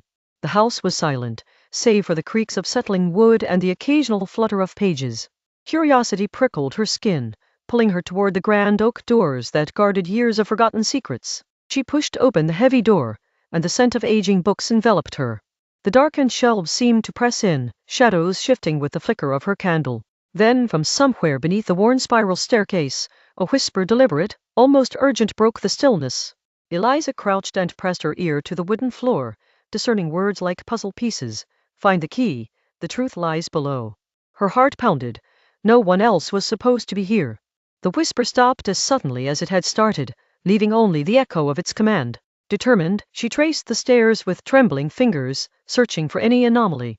Beneath one step, her hand brushed against a cold metal ring embedded in the wood. Tugging it revealed a hidden latch, a secret door descending into darkness. Descending the narrow stone staircase, Eliza's candlelight danced on damp walls cloaked in dust and cobwebs. The air grew colder, thick with the scent of something long buried. At the bottom, she found a small chamber with ancient symbols carved into the floor, illuminated by a single flickering lantern. In the center of the room lay an intricately locked chest, covered in rust and dirt. Nearby, a yellowed piece of parchment rested on a pedestal, bearing a riddle. Only the one who knows the tale of the forgotten silver will unlock the past. Eliza's mind raced, recalling her grandfather's stories about a tragic betrayal involving a missing silver locket. Could this be connected? She inspected the chest, noting the lock had 3 dials, each marked with different symbols: a crescent moon, a raven, and a key. Remembering a drawing in an old family journal, Eliza matched the symbols to parts of a tale, the moon representing a secret meeting, the raven a warning, and the key the betrayal's object. Carefully, she aligned the dials in that order, the lock clicking open as though pleased to be understood. Inside the chest was a bundle of letters tied with a faded ribbon, alongside the missing silver locket from the story. Eliza's fingers trembled as she untied the letters, their fragile pages revealing a love affair shattered by greed and deceit decades ago. One letter stood apart, written in her grandfather's handwriting, confessing his regret for hiding the truth to protect their family name. It ended with a plea: let the past be unveiled so we can finally find peace.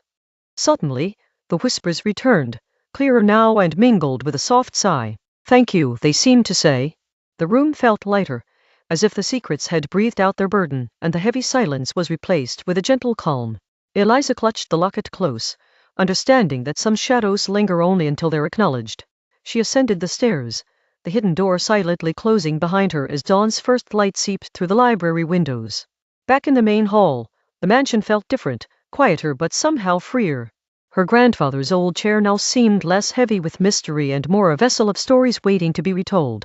Days later, Eliza arranged the letters and the locket on a display in the library, inviting the light and the visitors to witness the forgotten truth. There was solace in laying secrets bare, in the power of stories set free from silence. Neighbors who had always sensed something unspoken began to visit, sharing their own tales. The house, once a place of shadows, grew warm with shared memories and whispered histories finally heard. One visitor, an elderly woman with eyes full of tears, revealed she was the great-granddaughter of the woman in the letters. Together, they mapped out the fragments of their tangled family pasts in a healing embrace of understanding. Eliza realized that the mansion wasn't just a relic, but a living guardian of truth, waiting patiently for someone brave enough to uncover its voice. She promised herself to always listen when the walls whispered their secrets. At night, occasionally, a soft murmur would drift from the library stairs, no longer chilling, but peaceful and familiar. It was as if the house, once weighed down by silence, was finally at rest and content to be heard. The silver locket, now a symbol of reconciliation, rested on Eliza's desk, a reminder of her journey beneath the surface of family lore. She smiled, knowing every secret has its time, and every shadow eventually gives way to light. And in the quiet mansion, beneath the stairs where whispers once stirred fear, stories now lived openly, waiting for the next curious soul brave enough to listen.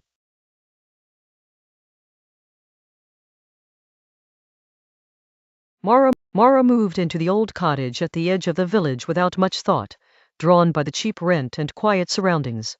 The locals warned her about the house, mentioning strange noises at night, but she shrugged it off as superstition.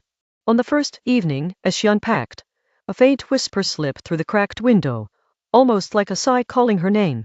She paused, nervous yet intrigued, and told herself it was just the wind. The next night, the whispering grew louder, shifting from faint sighs to distinct words she could barely catch. Mara pressed her ear against the cold glass, trying to understand, but the voice stopped abruptly whenever she focused. Something about the sound unsettled her. It felt desperate, like a warning or a plea. She locked the windows tightly and went to bed, heart racing as shadows seemed to twitch in the corner of the room. Days passed and the voice became a nightly visitor, always just beyond clarity. Mara's dreams turned restless, filled with fragmented images of a woman weeping in the dark, staring out that very window. Her reflection in the glass sometimes flickered, showing eyes that weren't hers, hollow and pleading. She knew she wasn't alone in the cottage anymore. On the fifth night, the whisper changed into a low chant, layered with despair and urgency, urging Mara to open the window. Fascinated and terrified, she reached for the latch despite a growing cold creeping up her spine. As the window yawned open, a sharp breeze rattled the panes and the whisper transformed into a sharp scream that sliced through the night. Mara stumbled backward, breathless, as shadows poured into the room like ink dripping into water. The shadows coalesced into a figure that stood by the window. Mortal world. Determined to help, Mara spent the next day scouring old village records and talking to elders, uncovering the tragic history of the house. Long ago, a woman named Eliza had lived there, accused of witchcraft and locked away in the attic to die alone. Her spirit, aggrieved and restless, had been whispering ever since, desperate to break free from her prison. Mara knew she had to find the attic and uncover what secrets held her captive. That night, Mara climbed the creaking staircase to the attic, the air thick and cold with heavy silence. Inside, she found a small, dusty diary chained to a rusted iron hook in the wall. The pages told of Eliza's suffering and the cruel enchantment that sealed her fate. Mara's hands trembled as she read the final passage, which hinted at a hidden key buried beneath the hearth below. Descending back, Mara tore apart the hearth, bricks scraping against stone until her fingers met a small iron box. Inside was an old, tarnished key and a note scrawled in fading ink. "Unlock my sorrow, free my soul." Taking a deep breath, she returned to the attic, the key cold and heavy in her palm. The whispers followed her every step, guiding and haunting. With trembling hands, Mara inserted the key into a tiny keyhole hidden in the attic wall behind a loose panel. The lock clicked open, and a hidden compartment revealed a delicate wooden box. Inside lay a locket and a faded portrait of Eliza smiling tenderly. Mara felt a sudden rush of warmth, as the whispers rose into a soft chorus of gratitude. Suddenly, The room brightened with an otherworldly glow as the apparition appeared again, no longer flickering or sorrowful but radiant and peaceful. Alicia reached for the locket, clutching it to her chest, and whispered, "Thank you." Slowly, she faded away, the oppressive chill lifting like a heavy curtain being drawn back. The cottage itself seemed to breathe a sigh of relief. Mara sat in the attic, the silence now soothing instead of suffocating. Outside, dawn was breaking, casting golden light through the hollow window that had held so many secrets. The night's whispers were replaced by the gentle sounds of morning life returning to the village. Mara felt an unexpected connection to the place, where pain once lived and now had finally found rest. Word spread quickly of Mara's courage and the lifting of the old curse that haunted the house.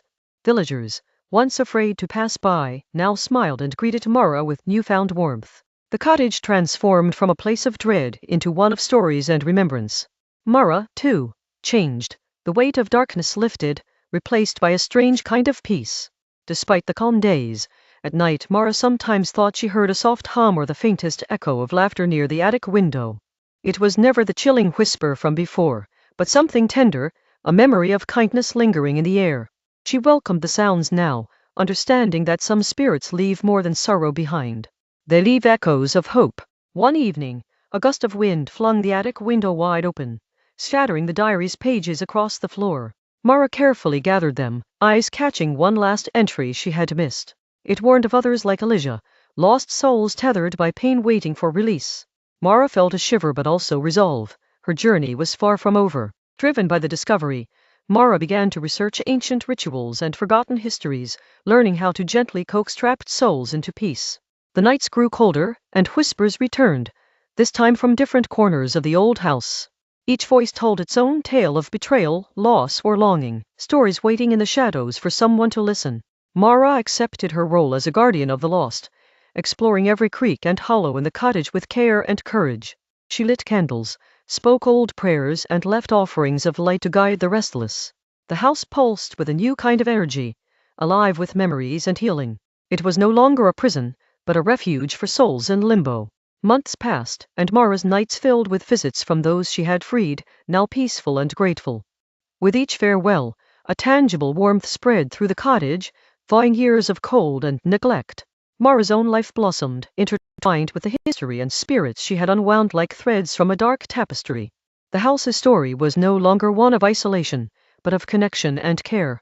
One stormy night, Mara faced her darkest challenge, when the whispers turned into crying and threatening growls, a spirit unwilling to be freed, angry and violent. Shadows surged like storms, battering the attic walls, trying to push Mara out. But she held firm, reciting the prayers and calling out with compassion, breaking the chains of hatred binding the spirit's soul. When silence fell once more, Mara found a fragile peace settling over the cottage like a soft blanket. The storm passed, and the whispers became gentle melodies of thanks from those who had moved on. Mara knew the house could never be fully silent, but now the voices carried comfort, guiding the living and the lost alike. The hollow window no longer brought fear, but promise. Years later, Mara sat by the window, the same place where the first whisper had reached her ears long ago. The village around her had changed, but the cottage stood firm, a beacon for restless souls seeking peace. She smiled softly, knowing that sometimes the deepest darkness holds the brightest light, if you're brave enough to listen. And at the window, the whispers still came, but this time they spoke of hope.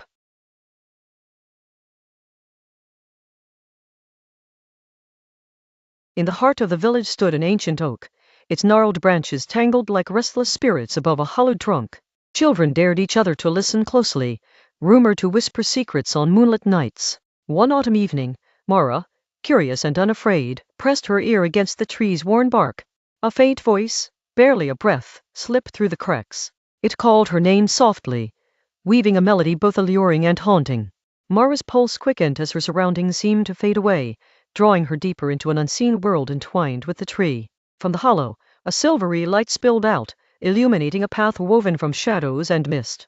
Mara stepped forward, her heart a mix of fear and wonder, feeling the woods around her shift like a dream. The air was thick, filled with fragments of long-forgotten stories waiting to be told. Her footsteps stirred the fallen leaves as whispers followed, shifting from names to plea and warning. "Return what was taken," the voice breathed urgently, as images flashed before her eyes, a jewel, stolen long ago from deep within the oak's roots. Mara realized the tree wasn't just speaking, it was reaching out for help. Mara's mind raced, recalling the village legend of a cursed gem that once belonged to the tree's spirit.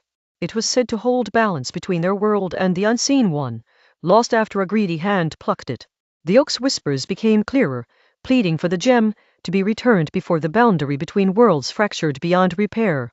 Driven by a strange resolve, Mara ventured toward the old mansion on the hill, where the gem was rumored to rest in a dusty vault. The house loomed like a shadowy relic, its windows dark eyes watching her approach. She carried the weight of the tree's call in her heart, as the winds seemed to echo whispers at every step. Inside, the air was thick with forgotten time and heavy silence.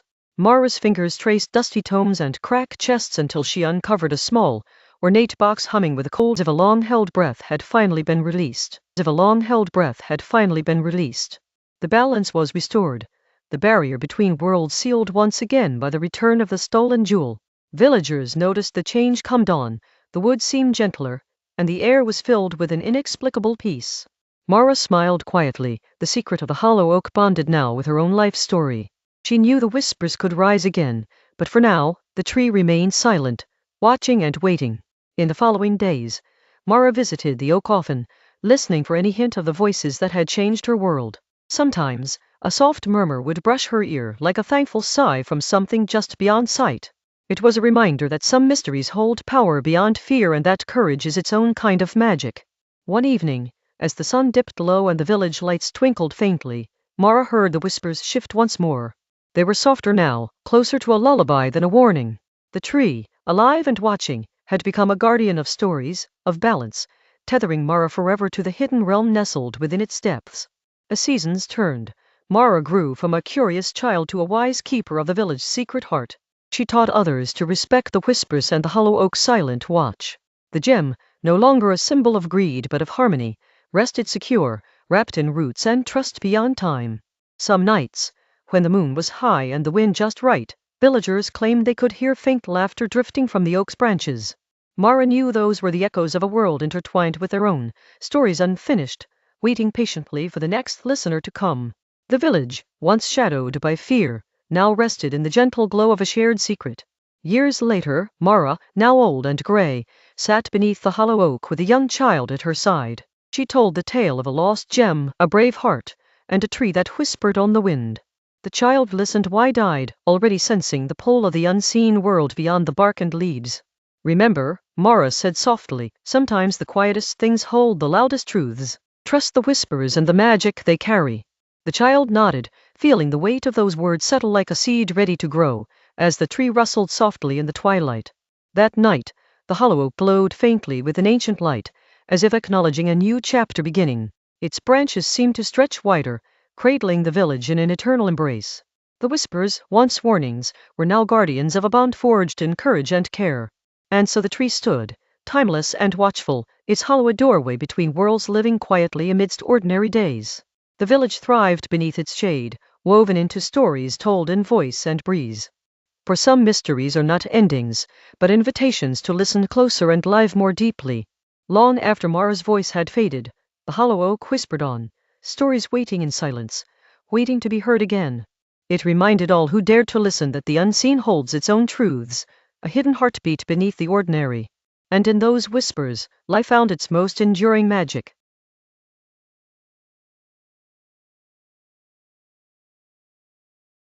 In a small village, an old clockmaker named Elias labored over an intricate timepiece that nobody had seen before. Everyone believed it was just another clock, but Elias knew it held a secret power. On the final day of his life, Elias called his apprentice, Mira, and whispered, "This clock doesn't just tell time, it can bend it. Use it wisely." Mira was skeptical but honored the trust placed in her. After Elias passed, Mira studied the clock closely. One night, after winding it, the hands suddenly spun backward, and Mira found herself moments earlier, witnessing a past event vividly in the room. Excited, Mira experimented more, leaping back minutes, hours, sometimes even days. She realized the clock allowed her to revisit the past but only within the village boundaries.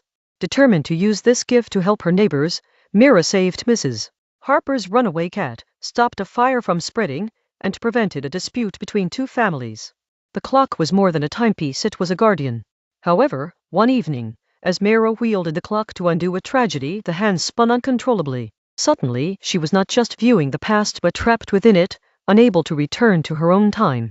Trapped in a memory from decades ago, Mira saw Elias as a young man, crafting the clock for the first time. She realized that the clock could imprison as well as protect. Using her knowledge and bravery, Mira reached out to young Elias and warned him about the clock's dangers. He was startled but grateful, working feverishly to build a safeguard. Together, they created a mechanism Elias had forgotten, one that allowed safe travel back and forth in time. Mira activated the new feature and, with a blink, returned to her present. Back home, Mira discovered the village subtly changed. Small kindnesses had shifted, and rivalries eased, all because of the moment she altered in the past. The clock, now silent, looked ordinary again. Mira carefully wrapped it, guarding the secret and ready for the day it might be needed once more. Years later, Mira taught a new apprentice, passing on Elias's wisdom and the clock story. She warned, time is not just to be kept, but respected. Her apprentice, curious as Mira once was, vowed to honor the responsibility. Together, they repaired clocks around the village, but always never winding the old one except when truly necessary. One afternoon, a sudden storm threatened to destroy the village's harvest. In a calm moment, Mira quietly wound the clock, willing time to rewind just enough to move the storm away. The clouds shifted mysteriously and the fields were saved. No one knew why the weather changed, but Mira smiled, knowing the clock had answered her call. Life went on, filled with quiet moments and joyful days. The clock was a silent companion, a link between past and present that shaped the village's fate. On Mira's last day teaching, she handed the wrapped clock to her apprentice and said, "When you feel the weight of time, remember, it's what you do with it that counts." The apprentice looked at the clock with awe and acceptance. She understood the great trust being passed down, the power to protect, to correct, but never to change for selfish reasons. With a newfound sense of purpose, the young clockkeeper vowed to guard the village's time, just as Elias and Mira had done before. And so, the clock sat, quietly ticking through generations, a reminder that every second holds a story, and sometimes, a chance to change it.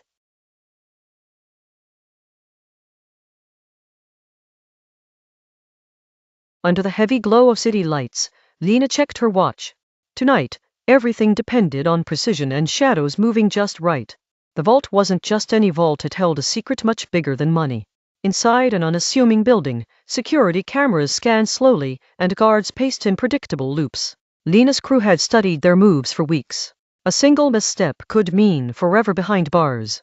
Miles, the tech wizard, whispered in her earpiece. "Cameras on a 10-second loop. You've got that precise window, Lena.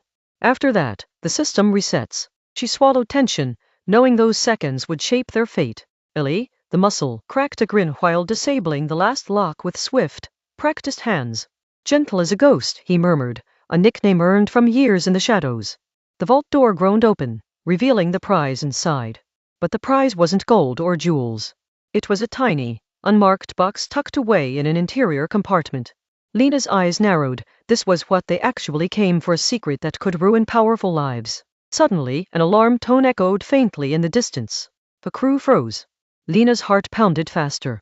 "Time's up," Miles said, his voice edged with panic. The routine had just been disturbed. Lena grabbed the box, feeling its weight in her hands. "Plan B," she said firmly. The crew moved swiftly. The exit routes they'd memorized were already changing in her mind like shifting chess pieces. Outside, the streets throbbed with late-night traffic and neon haze. A black van waited just a block away, engines idling. Evan, the driver, watched nervously, eyes darting between mirrors and the alley. "We're not clear," Lena said, leading the team through twisting back alleys. The footsteps of guards and the buzz of radios grew louder behind them, closing in like sharks smelling blood. Suddenly, a security drone swooped down, scanning the dark streets with a hostile blow. Ellie threw a small EMP grenade, and the drone fizzled out before it could raise an alarm. "Close call," he said breathlessly. They reached the van moments before police sirens cut through the night air. "Drive," Lena barked, sliding in alongside Evan. The van jerked forward, tires biting the pavement as they escaped into the labyrinth of the city. Lena opened the box carefully, revealing a small data drive. It hummed softly, holding more secrets than any of them had imagined. "This is bigger than money, bigger than us," she said, eyes reflecting the weight of the truth. Back at their safe house, Miles plugged the drive into his laptop. The screen flooded with files, evidence of corruption and betrayal at the highest levels. The room grew silent. Everyone sensed how explosive this was. If this gets out, Evan muttered, it'll topple more than a few careers. We're sitting on a powder keg. Lena nodded, understanding the risk. The shadows they danced with were far darker now. She paused and looked at her team. We don't just disappear with this. We use it to change the game. It was more than a mission now, it was a chance to rewrite the rules. They devised a plan to leak the files anonymously, ensuring no trace of their involvement. The information spread like wildfire the next day, shaking the city's powerful elite to their cores. News outlets exploded with scandals, resignations, and investigations. Lena's team vanished once more into the fabric of the city, unseen but victorious. They had struck a blow truthfully worth more than any treasure. Weeks later, Lena received a simple message, well played. No signature, no hint of origin. A reminder someone out there appreciated what they'd done, quietly applauding from the shadows. As she gazed out over the city skyline, Lena felt the cool night air on her face. The game had changed, and so had she. In this city of secrets, only those who move unseen truly win. With a faint smile, she slipped the empty box into her pocket and disappeared into the night. The vault had vanished, but its shockwaves would echo far longer. And somewhere, the next move was already underway.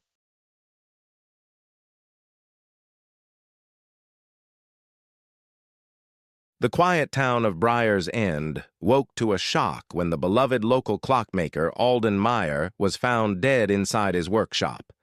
The only clue was the great brass clock frozen at exactly 3:17. Detective Lyra Wynne arrived before sunrise, stepping past the gathered townsfolk and into the workshop's cluttered warmth. Tools lay scattered as if dropped mid-task. The wound was small, precise, and seemed almost surgical. No signs of struggle. Lyra noted the strange calm on Alden's face. She found the back window locked from inside, ruling out an intruder. Dust on the sill was undisturbed except for a single thin groove.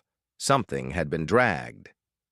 On Alden's workbench sat an unfinished pocket watch, its backplate engraved with a name. S.R. Lyra recognized initials belonging to someone Alden trusted. She inspected drawers and shelves until she uncovered a torn ledger page detailing repairs for a client. Samuel Reddick, the banker. A large unpaid debt was scrawled beside his name. Lyra visited the bank, where Samuel greeted her with trembling politeness. Sweat beaded at his hairline as she mentioned Alden's death. When asked about the pocket watch, Samuel's eyes flickered with recognition. He insisted he hadn't seen Alden in weeks, but his tone wavered. Lyra observed faint grease on Samuel's cuffs, the same type Alden used for clock gears. She also caught sight of a bandage on his wrist. Returning to the workshop, she reopened the pocket watch. Inside was a hidden compartment with a folded note. If he comes for payment, do not open the door. Lyra realized the groove on the windowsill wasn't from a tool. It was from a wire, slipped through the crack to unlock it from outside, a method requiring precision. She examined the floorboards beneath the great brass clock. Footprints, small, narrow, headed toward a side door rarely used. The door opened to the alley where a thin wire lay discarded in the dirt. This was not a crime of passion, but one of calculated skill. Lyra summoned Samuel again, this time to the workshop. Standing among Alden's creations, he seemed swallowed by guilt. She showed him the wire and the unfinished watch. His shoulders wilted. He confessed. He had come to force Alden to erase his debt. During the confrontation, Alden collapsed unexpectedly from a weak heart. Samuel panicked, believing he'd be blamed, and staged the scene as murder. Lyra examined Alden's medical records and confirmed the truth. His heart had been failing for months. Stress alone could have taken him. Samuel's actions were cowardly but not murderous. He would face charges for tampering, but he had not caused Alden's death. Lyra closed Alden's workshop for the last time, setting the great brass clock to 3:18, 1 minute beyond the moment his heart stopped. a gesture of letting time move forward. As she walked away, she noticed the unfinished pocket watch ticking gently on the bench, something it could not have done before. A silent farewell from the old clockmaker, and the closing of the case.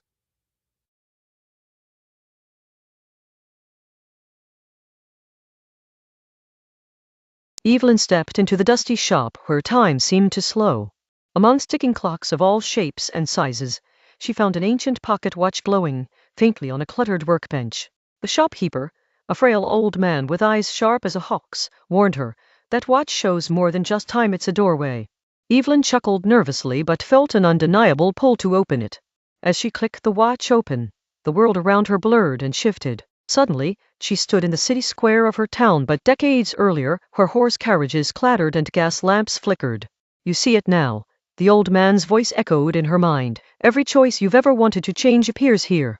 Evelyn realized the watch was a bridge to moments lost and decisions unmade. She wandered the past, watching her younger self hesitate at crossroads, fear choking her words. Each scene was like a puzzle piece, waiting for her to place it differently. Evelyn reached out to touch a younger version of herself, but the past was relentless. It wouldn't let her interfere without cost. The air shimmered as the old man's warning returned. "Change one thread, and the tapestry unravels." Determined, she found the moment that had haunted her, the day she declined an invitation that could have led to happiness. With a deep breath, she whispered a silent apology and watched as the scene subtly shifted. The city around her rippled. Details changed. The flowers in a window box bloomed brighter, a music box in a shop played a different tune. She felt hope stirring. But suddenly, a cold grip seized her chest. Evelyn's vision blurred as the consequences of meddling took hold. A shadowed figure approached, a reminder that the past guards itself fiercely. The shadow revealed itself as the keeper of time, a stern guardian who forbade her from rewriting fate. "You may glimpse what was and what might be, but meddling will cost you dearly," it warned. Evelyn pleaded, "Isn't life about learning from past mistakes? Shouldn't we get second chances?" The keeper's gaze softened for a moment before responding, "Perhaps, but some lessons are written in stone." Faced with a choice, Evelyn debated surrendering the watch or risking everything. The glowing pocket watch pulsed in her hand, reminding her that hope and regret were inseparable. Finally, the old man's voice returned, gentle yet firm. "The past is a teacher, not a place to live. The present is your true gift." Evelyn nodded, understanding at last the burden of wanting to rewrite what was. She clicked the watch shut, and the world folded back into the dusty clock shop. Time resumed its normal rhythm. The futures she glimpsed vanished like mist at dawn. Evelyn left the shop feeling lighter, the weight of what if lifted. She realized that while the past shaped her, it did not define the choices she had now. Outside, the sun warmed her face as she walked down the familiar street, her steps sure and unhurried. The pocket watch, now dark and silent in her pocket, felt less like a curse and more like a compass. That evening, she called an old friend she had once pushed away, smiling nervously. "Maybe it's time we tried again." The past was still past, but the present held endless possibility. As night fell, Evelyn placed the pocket watch on her bedside table. It was a relic of mysterious power, but also a reminder. Time is precious because it cannot be rewound. She drifted to sleep with a peaceful heart, ready to write new stories not just about what could have been, but what could be. The clocks in the shop continued their steady ticking, faithful witnesses to change. And somewhere, the old clockmaker smiled, knowing that sometimes the greatest gift we can give ourselves is to live fully where we are, not where we've been.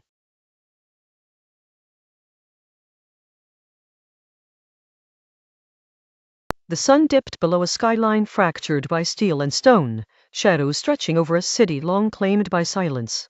Mara moved quietly through the rubble, clutching a tattered journal she found buried beneath cracked concrete. Her breath misted in the cold air as she whispered, "This might be the key."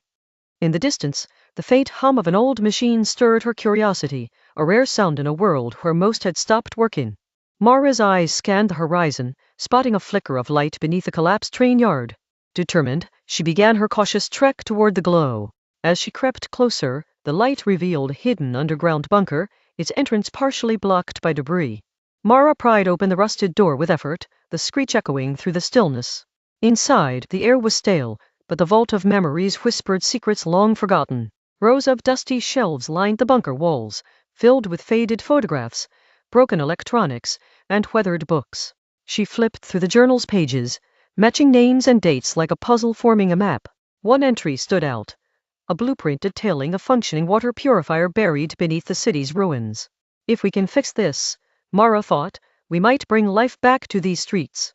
Hope flickered underground, a fragile spark against the cold reality above.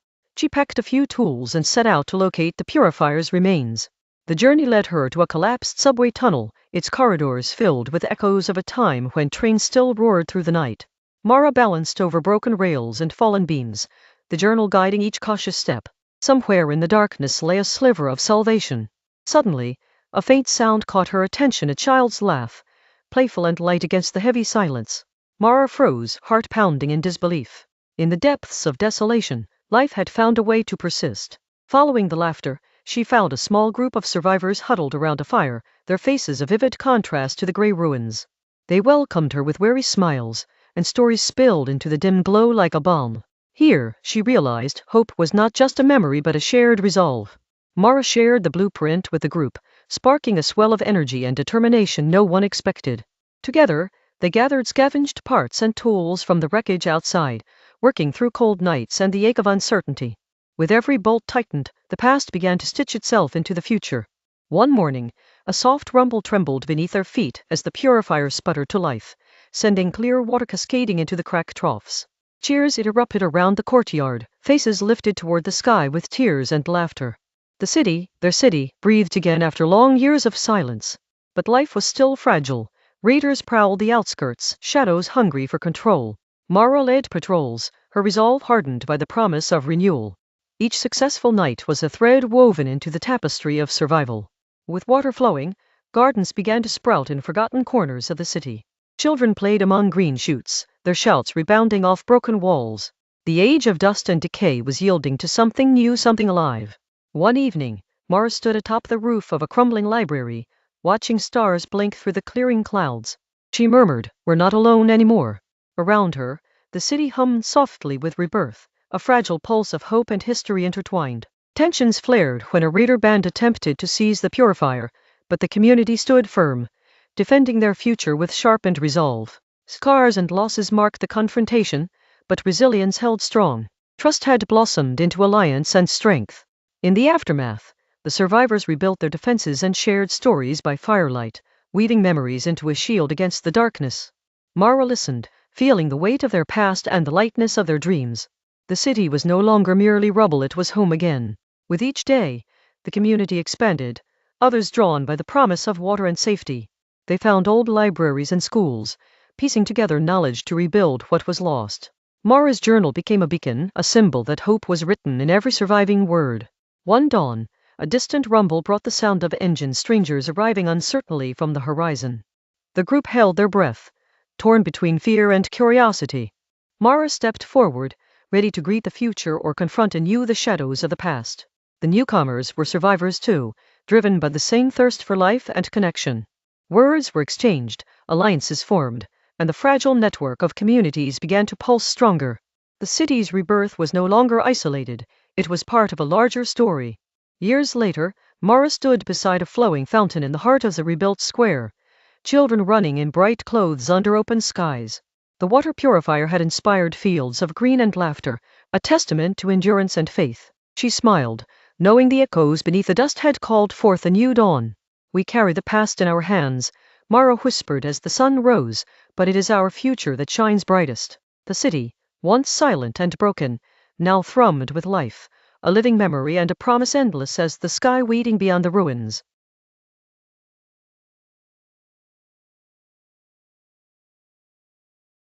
Leo woke up to the smell of burnt toast, but something else was off. His prized chocolate cake was missing from the kitchen counter. He glanced at his cat, Mr. Whiskers, who was suspiciously licking his paw. Leo's detective instincts kicked in instantly. This was no ordinary kitchen mishap. He followed a trail of suspicious crumbs leading to the living room, where the TV remote lay shattered like a crime scene. "Aha!" Leo declared. "The cake thief left a trail." Mr. Whiskers blinked, clearly amused by his human's sudden detective act. Turning around, Leo noticed the dog, Max, trying to look innocent with chocolate smudges around his mouth. Max wagged his tail sheepishly, almost as if saying, "You caught me, but it was worth it." Leo decided interrogations were in order. Max, where were you between 8 and 9 a.m.? Max only gave a happy bark and accidentally knocked over a lamp with his tail, causing Leo to sigh dramatically. Meanwhile, Mr. Whiskers jumped onto the table and knocked over a glass of milk with precise timing. Clearly, he was either an accomplice or a mastermind behind the scene. Leo wasn't sure which was worse. Using a spoon as a magnifying glass, Leo examined the couch cushions where more chocolate crumbs had mysteriously appeared. Looks like someone tried to hide the evidence here, Leo muttered, his voice mixing disappointment and amusement. Just then, Leo's phone rang. His best friend Mia called to boast about her perfect pancake breakfast. Leo grumbled, feeling that even pancakes were mocking his ruined cake dreams. Suddenly, Max started toward the front door, dragging a slimy wrapping paper. Aha! The getaway vehicle! Leo shouted, now fully committed to solving the mystery of the missing cake. Leo followed Max outside to find the neighborhood squirrels having a messy chocolate feast under the oak tree.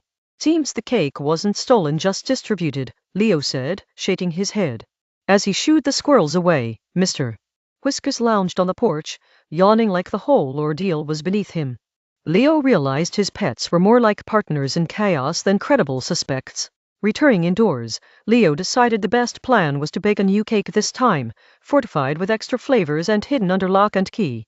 Operation Cake Redemption was officially underway. Halfway through baking, Leo accidentally sprayed himself with flour in a sneezing fit. Covered head to toe, he looked less like a baker and more like a ghost haunting his own kitchen. Max joyfully leapt onto Leo's flour-covered face, licking the sticky mess. Very helpful, buddy, Leo chuckled, wiping off the evidence of his kitchen battle.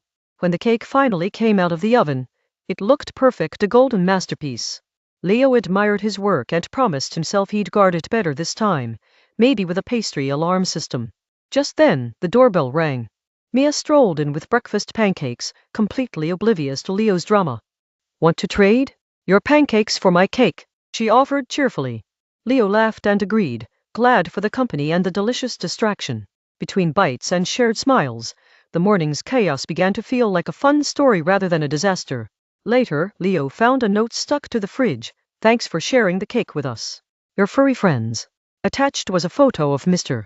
Whiskers and Max looking pleased as punch, crumbs and chocolate mustaches included. Leo shook his head with a grin. Maybe the cake mystery wasn't solved, but the day sure was sweet in a whole new way. Next time, he whispered.